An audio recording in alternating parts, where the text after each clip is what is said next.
usia dini di setiap jenjang pendidikan mulai dari yang dini hingga pada perguruan tinggi agar menghasilkan penerus-penerus bangsa yang berkompeten dan siap menjalankan hidup berbangsa dan bernegara. Tujuan kuat pendidikan kewarganegaraan yang pertama, mengembangkan sikap dan perilaku kewarganegaraan yang mengapresiasi nilai-nilai moral, etika, dan religius. Yang kedua, menjadi warga negara yang cerdas, berkarakter, menjunjung tinggi nilai kemanusiaan.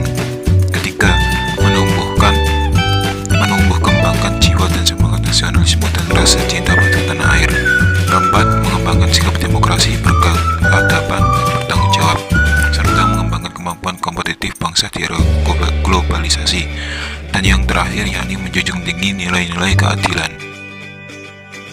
Sedangkan tujuan utama dari pendidikan kewarganegaraan pada dasarnya adalah bagaimana membuat warga negara yang baik mampu mendukung bangsa. Selain itu, program pendidikan kewarganegaraan dirancang sesuai dengan pemikiran akademis bahwa PKN harus mengandung nilai-nilai dasar sebagai prasyarat kehidupan di sepanjang dicita-citakan yang seharusnya sebesar. Selain itu, pendidikan kewarganegaraan juga harus merangkul pendekatan berbasis nilai, yakni pendekatan berbasis nilai. Kedua, pendidikan kewarganegaraan di perguruan tinggi, misi pendidikan sebagai kepribadian, pemahaman tentang hubungan warga negara, pendidikan politik atau demokrasi, pendidikan dan membela negara. Orientasi tentang PKN. Orientasi lama pengerjaan PKN yang lebih menekankan kepatuhan peserta didik kepada negara sudah saatnya diubah ke arah pengajaran yang berorientasi pada penyiapan peserta didik menjadi warga negara yang kritis, aktif, toleran, dan mandiri. Jika orientasi pendidikan PKN yang masa lalu telah terbukti gagal melahirkan manusia Indonesia yang mandiri dan kreatif karena terlalu kuatnya muatan pengarahan negara atas warga negara, pendidikan kewarganegaraan mendatang seharusnya diarahkan untuk membangun daya kreativitas dan inovasi peserta didik melalui pola-pola pendidikan yang demokratis dan partisipatif.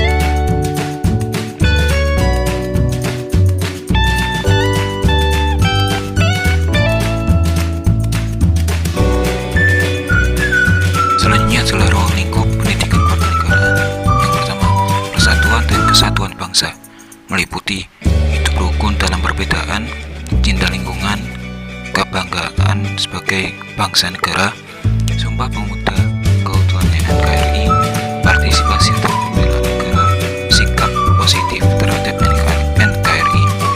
Yang kedua adalah norma, hukum, dan peraturan, meliputi tertib dalam kehidupan keluarga dan tata tertib di sekolah, norma yang berlaku di masyarakat, peraturan-peraturan daerah, norma-norma dalam kehidupan bangsa dan bernegara, sistem hukum dan peradilan nasional, hukum dan peradilan internasional.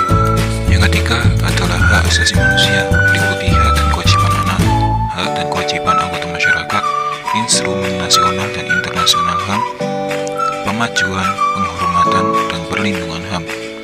Yang keempat, kebutuhan warga negara, meliputi gotong royong, harga diri sebagai masyarakat, kebebasan berorganisasi, kemerdekaan mengurangkan pendapat, menghargai keputusan bersama, prestasi diri, persamaan kedudukan warga negara.